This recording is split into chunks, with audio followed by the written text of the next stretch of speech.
more and more, as science evolves and our technology and our ability to measure these things and see them evolves, we start to see this. We know now that the heart has its own neural network. It has its own brain that has communication to centers in your head brain. We know that the gut has its own brain, the enteric nervous system. We know now we have a cardiac nervous system and we have our cerebral nervous system.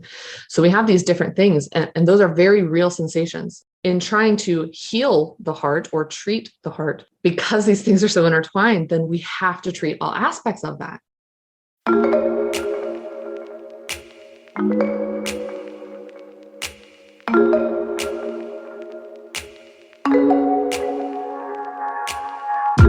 Hey everyone, welcome to Josette Soul Salon, where we have weekly conversations that answer the question, what does it take to live a soul-expressed life?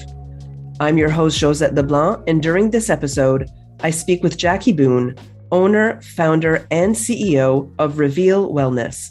There still exists a great divide in healthcare between the conventional model of health and illness and the more holistic model that includes emotions. What becomes possible when we shift towards a more comprehensive perspective on health when it comes to heart disease?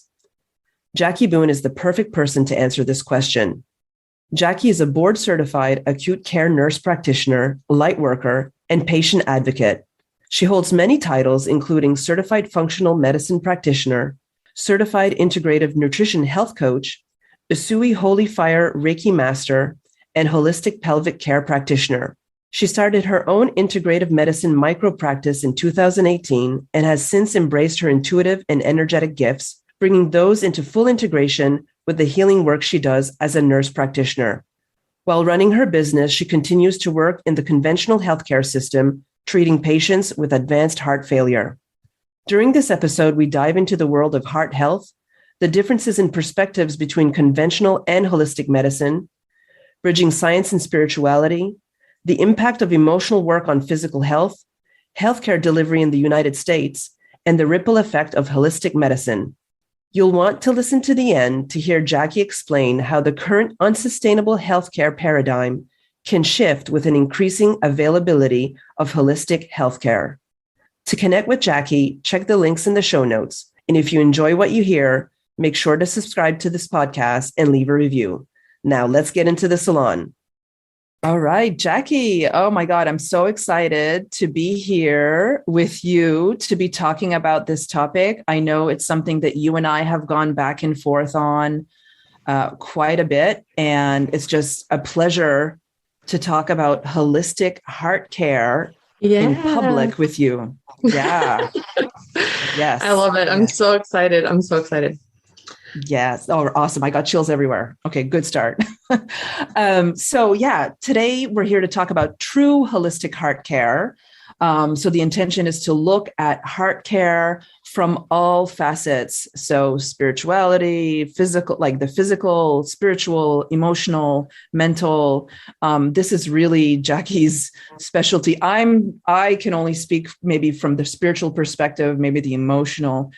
We're bringing Jacque in today into the conversation to talk about it all, but also she has the physical element that I don't. And of course, like everything within this podcast, the ultimate question that we ask is, how does this relate to living a soul-guided life, right? So we'll bring it back to that. But Jacque, first, I don't know, where should we start? True holistic heart care. What is it? What have you observed in your? Or first of all, can you say a little bit more about your background, because the physical part really comes from your background as a functional medicine nurse practitioner. Am I correct? Yes. Yeah. Okay. Yeah. If you can explain that a bit. Yeah, and thanks for that, because I've realized that a lot of people. There's a lot of terminology and a lot of stuff out there that people aren't familiar with. So I am an acute care nurse practitioner. So a nurse practitioner is a nurse that goes through additional training at the graduate level. And we are able to assess, diagnose, and treat. So we can order labs, order prescriptions, make diagnoses, make treatment plans, that kind of thing. So similar to, physician's assistant. We can do those kinds of things. I started in healthcare on the conventional side as a nurse, and then as a nurse practitioner, I worked in the ICU, in a cardiovascular ICU. Very heavy in advanced technologies and all the invasive stuff that we can do. I worked on a unit that did ECMO, which is like an external bypass, like heart-lung bypass machine. And we would have patients on this because they were just in profound failure of their heart and lungs. And I then moved into working mostly with heart failure patients and patients that were requiring heart transplant, artificial pumps sewn into the heart, known as LVADs, lots of advanced stuff. And so I've been kind of in that space on the conventional side for about 8 years. And it just simultaneously, I always had this interest in like that there's more to it, and I learned about through some podcast rabbit holes. I went down, learned about functional medicine. And functional medicine is a framework of looking at health and well-being. And functional medicine is a systems-based approach that seeks to identify and treat the underlying root cause of disease rather than just putting a Band-Aid on symptoms. So, for example, if somebody has high blood pressure, instead of saying, here's this high blood pressure medicine, take this the rest of your life, we say, okay, why does this person have high blood pressure? So it's kind of built on this foundational understanding that the body wants to be well, that the human body's default is for balance and wellness and wholeness, and that if we have these symptoms of disease, something's out of balance, and we need to just kind of address some external factors to let the body come back into balance. So I'd been working on that functional medicine certification for a while, and everything, all of these paths, as the universe always does, all of these paths that I was on and all these things that were seemingly separate, completely separate entities, just in the last few years have just completely come together and melded in such a beautiful way, and in a way that, like, I know why I'm here. And I see all of those pieces coming together. So from over the years that I was working with advanced heart failure patients, like, all of these people that I'm seeing in clinic and in the hospital have very severe end-stage heart disease. These are usually terminal diagnoses for people. Sometimes they recover. It was very apparent to me that while every single one of these patients had some kind of structural, physical heart disease, every single one of them, every single one has some level of spiritual or emotional heart damage or heart disease. There was always, and these patients, we develop very, very deep relationships with these patients. We see them very frequently and we have long visits. And so, they often would share lots of details about their lives, and the level of trauma and grief and fear and struggle, just the things that these people have been through in their lives. It's like, no wonder, in my mind, I just kept thinking, well, no wonder your heart is sick. Like, your physical heart is sick because your emotional heart is sick. And it's just, it was just incredibly profound to me, this aspect of that. In nursing, we are taught as nurses to look at the whole person, it's they call it the biopsychosocial model, that, there's your biology, your social well-being, your emotional well-being, your psychological well-being, that all of these pieces fit together. You cannot separate these things. They are intricately intertwined. And so from that, like, that nursing paradigm of looking at the whole person this way, and noticing, there's theories, Gene Watson's theory on human caring, is one of the nursing theories that's taught in school. And it's the thought that there's something more to the nursing care that we provide to people than just the dressing changes and the pills and, that kind of thing. That there is something healing in the act of caring for another person, for a human caring for another human, that energetic exchange in and of itself is healing. And I have always felt drawn to that nursing. If I had to pick a nursing theory and we have to go through a whole bunch of, that was the one. I'm like, that's it. There's something about this, like caring for a person from your heart, like giving that, like for somebody to feel cared for is healing to them. And so kind of pulling those things together with these patients, that's what I feel like I do in the heart failure clinic a lot, is just caring for somebody. And there is some intangible benefit to that. And there's a lot of things now. Gosh, I could like talk about this stuff nonstop for hours, but there's so much now. And I love to share this with my patients. Like, when I say like, we have to talk, I try to talk about these things with my patients because yes, I prescribe their heart failure medications. We talk about watching their salt intake and getting exercise and sleeping and all of that. And I encourage them to talk about these things that are weighing on their hearts, on their emotional heart. We do now have ways of measuring this from a scientific standpoint. The heart itself generates an electromagnetic field. We are energetic beings. We are energy. Our universe is an energetic universe. And could geek out even more on quantum physics and how all of that plays into it. But in and of it's at a very simple level, when I'm explaining, especially when I'm explaining to my conventional colleagues about Reiki, about energy healing, about this stuff, I say, okay, we measure EKGs, right? An electrocardiogram. What are we measuring? We're measuring the electrical activity of the heart, the electromagnetic energy of the heart. What do we do when we measure an EEG, brainwaves? We're measuring the energetic signature that our brain cells are producing. We produce energy. Our heart produces an electromagnetic field that can be measured up to 3 feet outside of our body from this little thing. And it does it beat after beat after beat after beat, moment by moment, from the conception in the womb through the end of our lives. I mean, for 100 years, this heart will just continue to generate energy that pumps nourishment to our entire body. It's incredible. And they've just recently, go ahead. Sorry. So hold on. You said that like literally the EKG? No, the EKG put just on the chest, but there's other tools that they can use to measure electromagnetic fields, and they can measure an electromagnetic field that is generated from the heart that extends 3 feet from our body. 3 feet, which is about, I think, 4 meters, I think.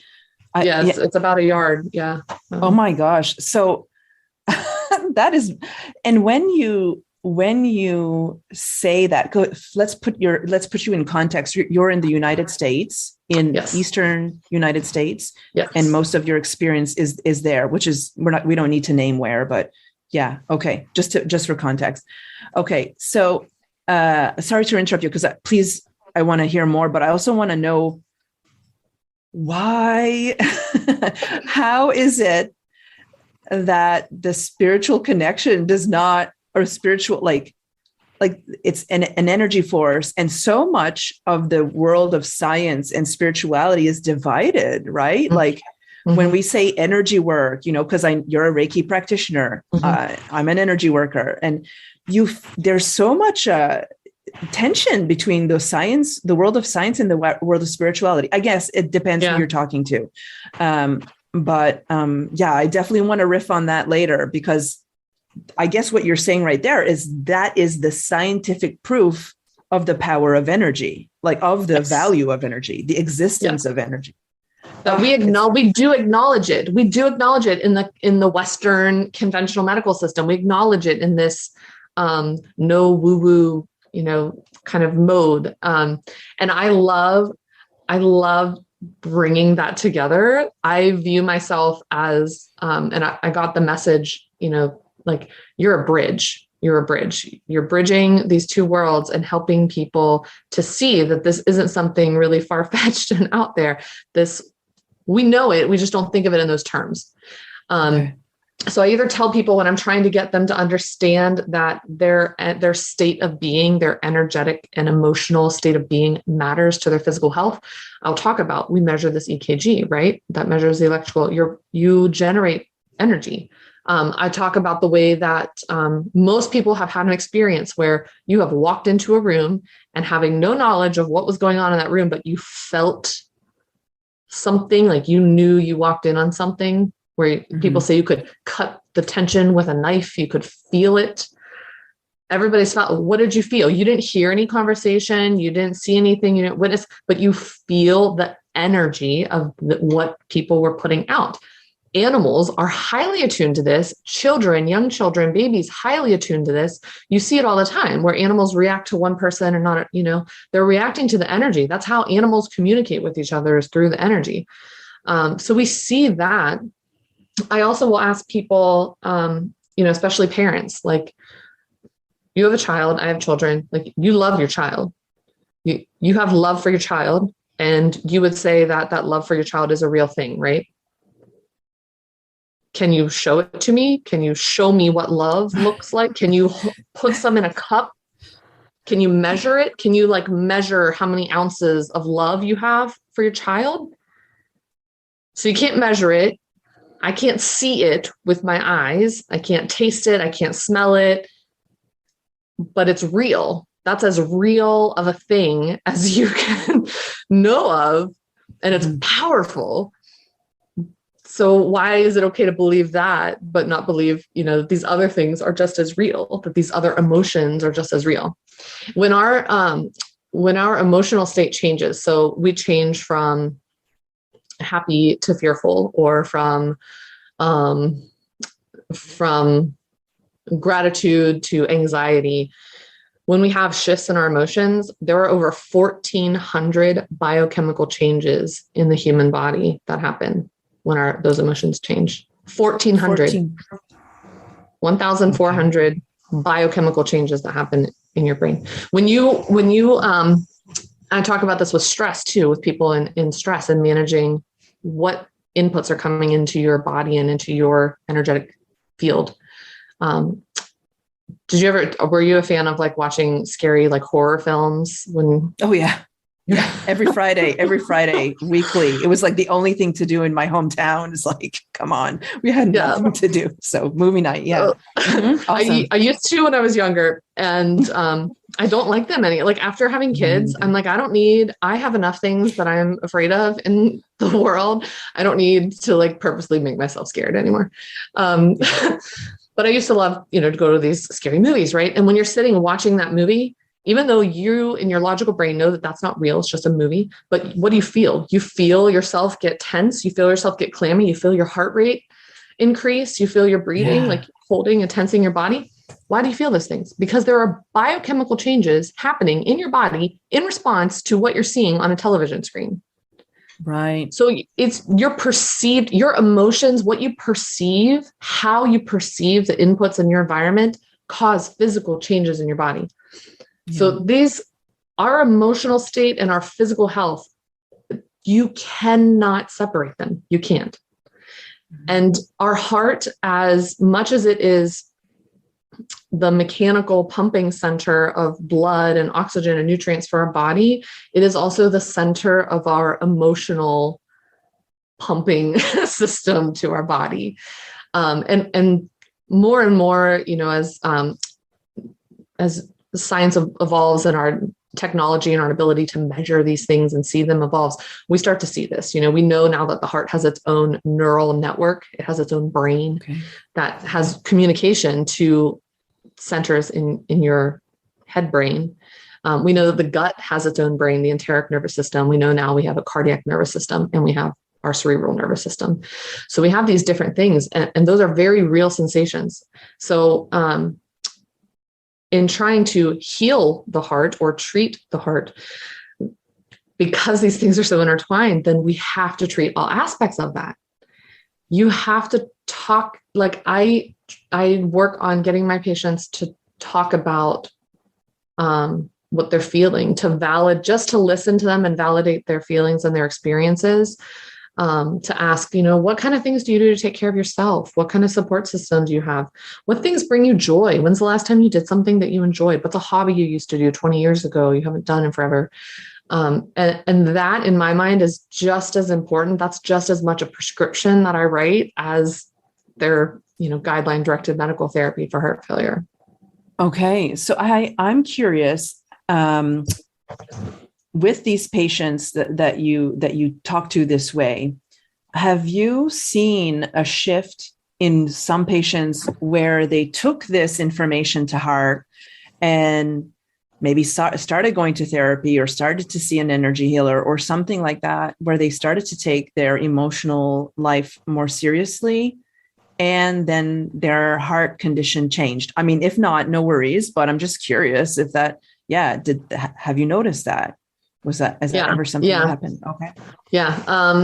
I've had quite a few patients that have, I'm usually the person that if there's somebody who, you know, gets the label as a difficult patient, okay, they're like, oh, schedule them with Jackie. She'll talk to him. Because it's usually, you know, I enjoy doing that. I enjoy getting to like connect with people on a level and to earn their trust and be able to do that kind of stuff. But yeah, I get people to, you know, talk to them and like, hey, you know, have you ever thought about talking to somebody about this? Do you have a therapist? You know, I make referrals and recommendations for that. But I had one woman, she was under 40 and she had just had significant trauma history. And aside from her heart failure, she had like chronic pain, was on pain medications, chronic narcotics, fibromyalgia, chronic pain syndrome, chronic fatigue syndrome, like all of these things. And everybody had kind of like written her off, like, oh, well, there's nothing else we can do. Just take these medications. I worked with her a lot. She was very open to it. And combination of like talking, therapy. I'll teach people EFT or tapping, emotional freedom technique or tapping. Yeah. I'm like, look, you might think I'm crazy, but there's no side effects to this. There's no downside. It's free. You can do it on yourself at home. And worst case scenario, you feel a little silly and you waste 2 minutes of your life. Best case scenario, it treats your anxiety or your pain or you know, whatever. So I'll walk people through that. But yeah, she ended up with between EFT, some nutrition changes and like talking through some stuff. She had come back, it was several months later. And she said, you know, I'm on like a quarter of the amount of pain medications I was on before. And she said to the point that her doctor was like, what have you been doing with all these pain pills? If like, why do you all of a sudden not need all of these? And she's like, my pain is better. I know. Like they thought maybe she was, I don't know, had some kind of side hustle or something like diverting her pain meds, but she just didn't need them anymore because those things had resolved. I've seen people that we thought for sure their heart function would never recover. And, you know, I can't say for sure that it's all the energy because we do good guideline directed medical therapy and standard treatment as well. But I have seen, to me, the changes that I see and notice are like, yes, we measure their ejection fraction and their pump function, but like I can sense the change in their energy field and the lightness in their mood and, you know, all of these subtle, like making eye contact, they're smiling, they're enjoying things. They say, oh, I went out and went golfing yesterday and I haven't been able to go golfing in however long. Wow. Powerful. And it's just for people to feel, most of the time, it's just validation of people saying like, you know, at the end of the visit, they'll say, thank you so much. Like nobody's ever taken the time to really listen to me. Nobody's ever taken the time to explain that to me. And just to feel like somebody cares about them and that they are heard and that their pain is witnessed, it is in and of itself is healing. Yeah. I had one lady that I asked if she was open to Reiki treatment because I happened to have some time. She had this pain that she had for months and months and months and months. And, she's like, oh, what is that? And I explained to her what Reiki was. And she's like, sure, like I'll try anything at this point, because she was so frustrated. None of the pain medications were working, nothing. So I did like a 10-minute little mini Reiki. I told her, I was like, this isn't like, it's not like a miracle. It's not going to like cure your heart failure or anything, but most people feel a little bit better afterwards. She's like, okay. And I did like 10 minutes of Reiki, and I sat her back up, turned on the lights, and she had this look on her face. She looked like kind of confused. And I was like, how are you feeling? And she is like, I don't know what just happened exactly, but my pain is gone. Wow. Like it's gone. And I was like, yes, Ricky. So anytime I can avoid prescribing narcotics and can do 10 minutes of Reiki instead, I call that a win. Okay. Yeah, it's been, the things that I've been implementing and doing with my patients, little by little, I'm able to kind of explain that to my colleagues in the conventional side, and they are becoming more and more open to it as they experience it. And I've offered Reiki for them and let them feel that. So my goal, my mission is to change the way that healthcare is delivered in the US. And I really I know that there's going to be some way that I'm going to be able to figure out how to more formally do this kind of holistic heart care and offer Reiki and massage therapy and EFT and, all of these other pieces in the conventional medical model. I haven't quite figured all the details out yet, but okay. Yeah. Because it seems like, so from the nurse, like what you said about the biopsychosocial philosophy in nurse training, it seems like people are primed for it, but just don't have access for what that really means. And like you are in such a beautiful position to be able to give hands-on experience of what it looks like, what it feels like. So yeah, this is a big question, but I know you're ready for it. What do you think is required for the shift to happen in medical care or as conventional medicine? Does it have for the shift to happen? Does it have to happen in that world, or does it have to happen outside that world, or what do you envision? I think it's happening, it's starting to happen. And I think globally we're feeling that, right? Like there's this, anybody who's like even kind of tuned in to the energetic grid of this planet can feel this kind of, this forward momentum or this shift. Like there's really a lot of energy behind almost demanding transformation and demanding things for the divine feminine to come back into more balance with the masculine, that we've just been on like toxic masculine overdrive for centuries. And that the feminine is rising and bringing that balance. So I think that, and I see that playing out in healthcare, that a lot more people are asking questions and like, no, that's not an acceptable answer just to tell me that, just to suck it up, or that too bad for you. So people are kind of demanding those things.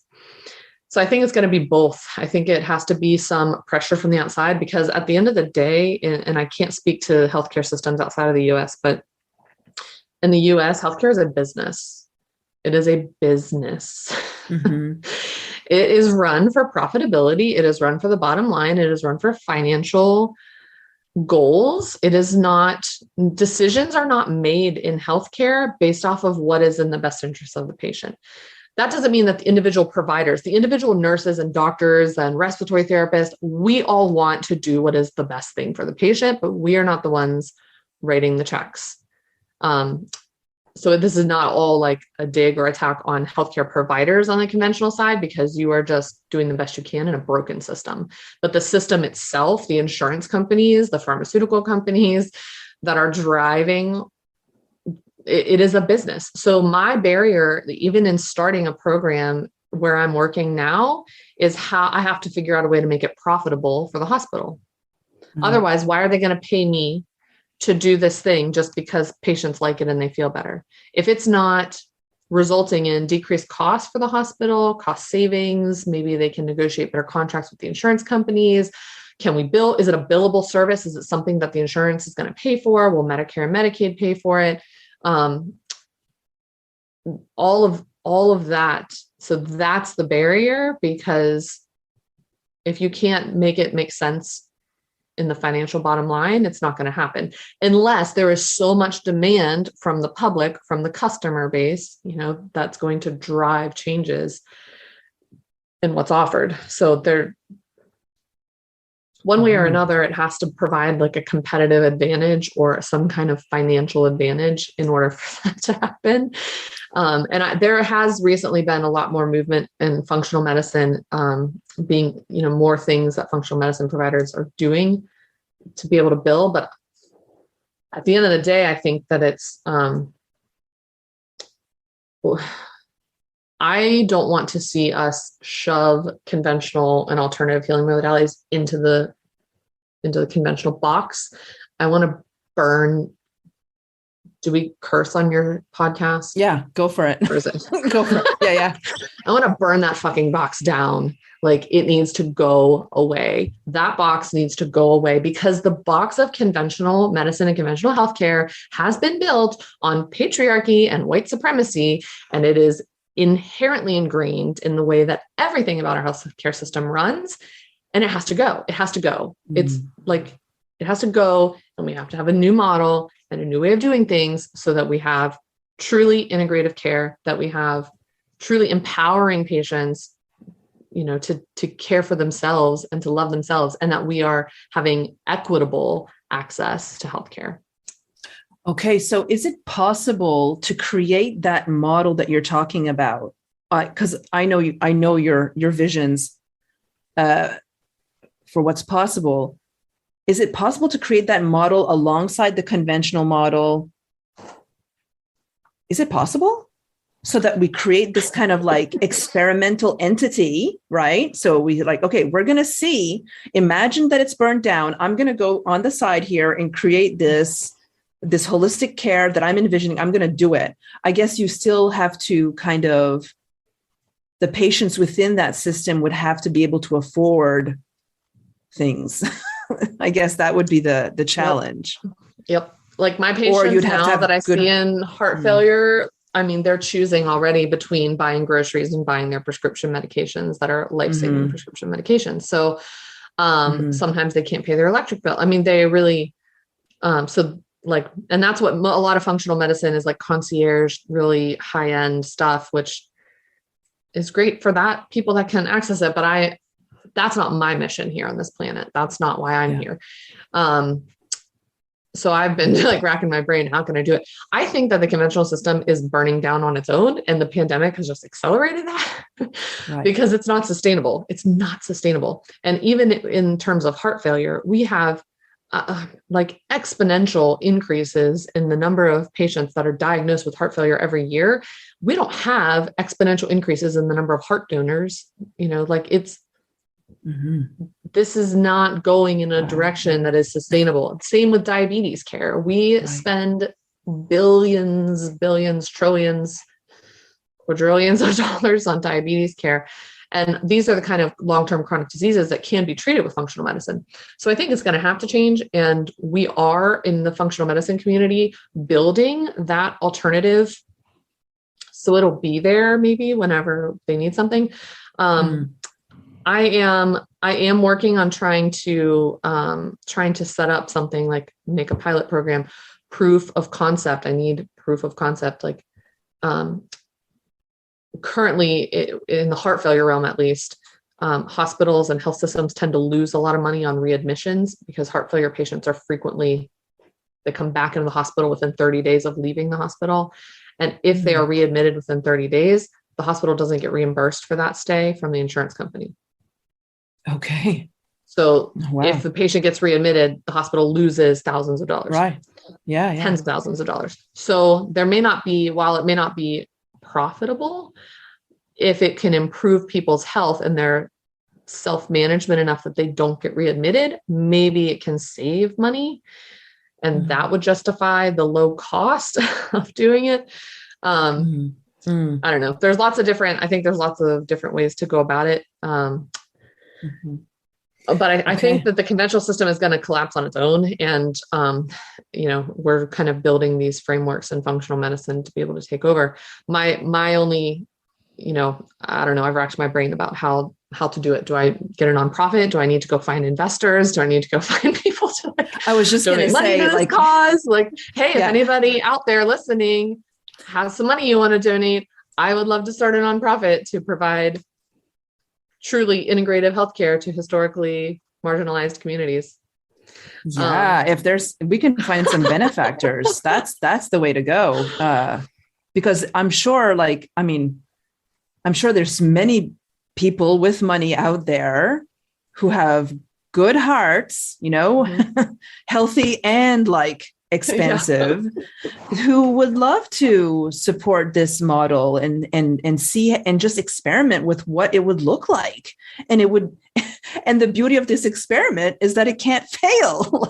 You can't, there's no way that somebody who's admitted to this kind of center that you're talking about, a holistic heart center, would leave this place in more harm. Right. It's impossible. I have chills everywhere. It's just impossible based on everything you said. That patient that you just talked about who came back and reduced her medication. I mean, what an amazing experiment that would be. Anyway, so whoever's listening, ready to donate some money to Jackie, you're not going to lose any money. You're going to let me know. We can change the world. We can change the world. Yeah. Exciting. Okay. Oh my gosh. On that note, so I definitely want to talk about, the essence of this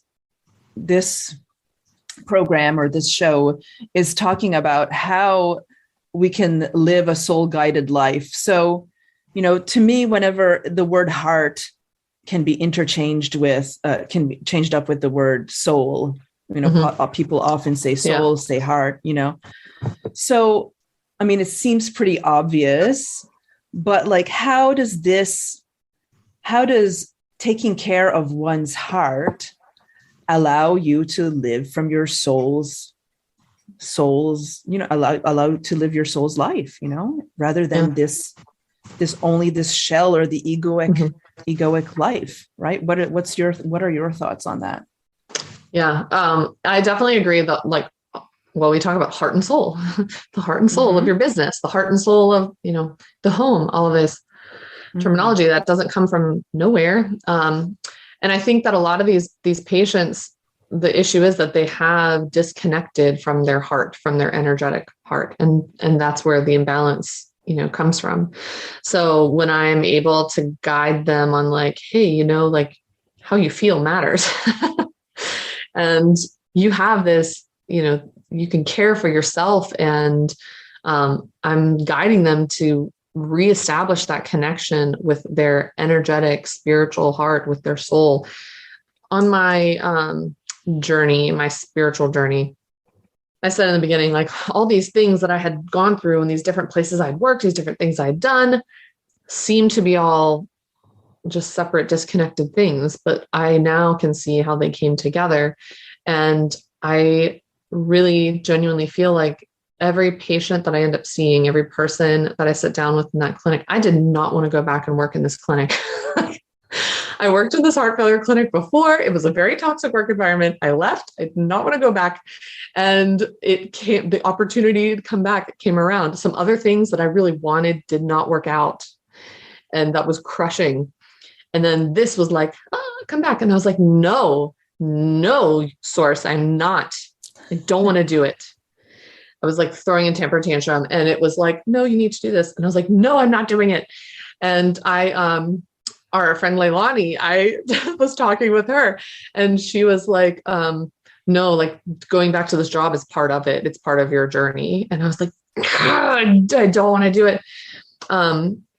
but being there, it seems like every person, like that interaction is happening intentionally. That is a rendezvous that is divinely guided and led, because those people, for whatever reason, need a little nudge or need a little guidance to connect back to their soul, to connect back to the center of their being, of who they are.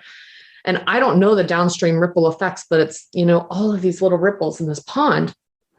I have that one conversation with this one patient, and maybe they might heal a relationship, or they might heal some ancestral trauma or some previous generation trauma. I don't know. I don't know why I'm there to help. I'm just there to help them get back to that.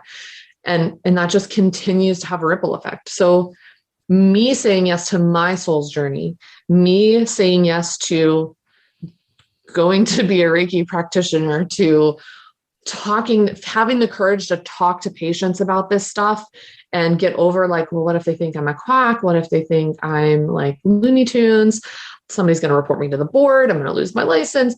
Getting over all of that ego-driven fear and saying yes to my soul's purpose allows me to help other people come back home to their soul's purpose. And that helping people come back home to their soul's purpose is my purpose. Like that is what I am here to do, is to help heal the hearts of people. And the downstream effects of that, I don't know, but it's pretty awesome to imagine. Right. It can't be bad. It cannot be bad. There's no way around that. Wow. That's so exciting. I love how your soul's purpose is to literally work with the heart, like so literally with the heart. It's so beautiful. I'm so excited for you, Jacque. I'm so excited for the world that you're in. I just see big, big things for you and for everyone around you. And I know you already know that, but I got chills everywhere again. Every time I hear you talk about your passion, I just feel so hopeful for the world.